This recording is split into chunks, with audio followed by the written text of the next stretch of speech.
On with our sociology sojourn. Our next stop is the mind of Mr. Emile Durkheim, who gave sociology a plethora of new ideas and theories upon which to build.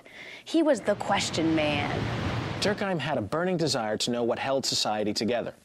So Durkheim became the individual who laid out the rules for researching human behavior and social relations. And he came up with the important idea of social facts and the notion that social groups can be understood through social facts. So what are social groups and social facts, you may wonder?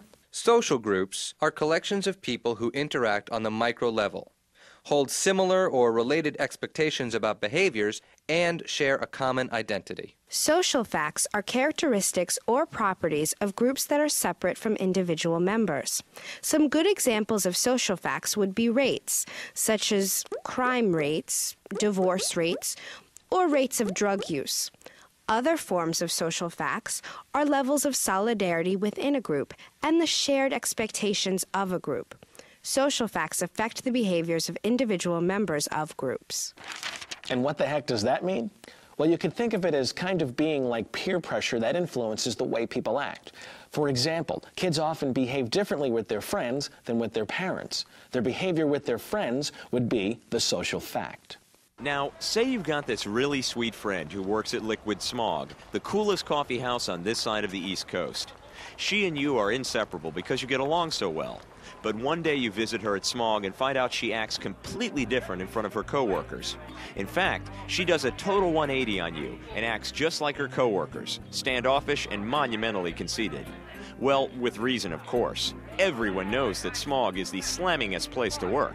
But hot or not, how she's acting in this environment is just completely uncool. Why is she acting this way? Well, let's look at the social facts. First, your buddy is a member of a social group that enjoys respect. Second, group relationships are strong and exclusive. And third, there are group expectations about how to treat outsiders. The result is that your buddy acts toward you based on membership in the group rather than in terms of your friendship. Notice that social facts aren't characteristic of individual members, but of the group. Group respect, group relationships, and group expectations. Durkheim called these emergent properties. They arise from people's relationships and interactions. Emergent properties are characteristics or traits of groups that result from interaction among people over time. These properties influence the behaviors of group members. So, the emergent properties of your cool caffeine-dealing pal's group that affect her are elitism and group solidarity. Your friend is not necessarily an elitist, but when she is in this group, her behavior is influenced by these group members. Basically, what Durkheim is trying to illustrate is that different circumstances influence our behavior. And that brings us to the concept of social structure.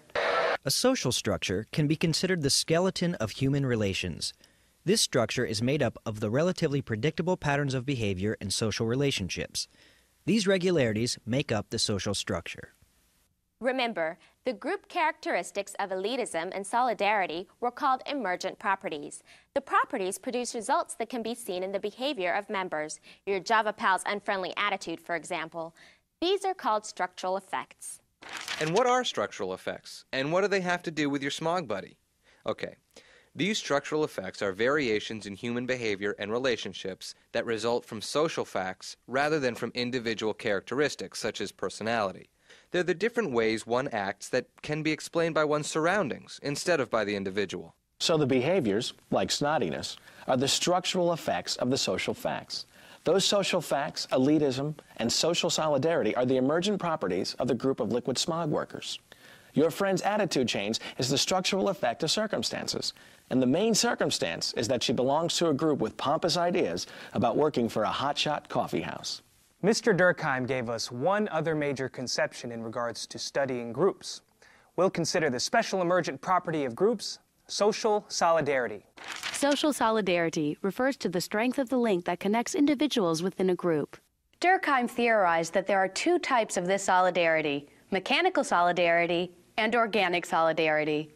The first type of solidarity, mechanical solidarity, links together people through similarities of beliefs, positions, and behaviors, or a collective consciousness.